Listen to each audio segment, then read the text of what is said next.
Hello भाई, तो आज की इस वीडियो में मैं बताने वाला हूँ कि ब्लॉक पिस्टन साइज कैसे किया जाता है और सही तरीका क्या है इसका।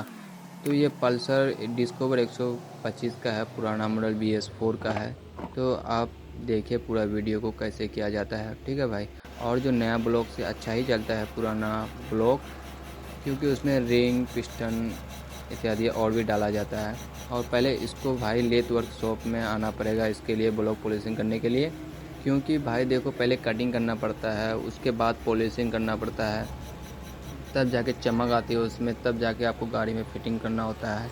क्योंकि भाई जो देखो, पहले अब गैरेज में जाना पड़ेगा, ठीक है। गैरेज में आने के बाद मिस्त्री लोग आएगा, उसके बाद तब जाके हमारे लेथ वर्कशॉप में आते हैं। क्योंकि भाई नया ब्लॉक से अच्छा ना आपका सेकेंड हैंड ब्लॉक जो पहले से लगा हुआ रहता है, वही बहुत ही बेहतरीन से चलता है भाई, ठीक है भाई। तो आप पूरा वीडियो को देखें कैसे किया जाता है, और आप लोग ज़रूर आइए हमारे इस वीडियो को देख करके, ठीक है।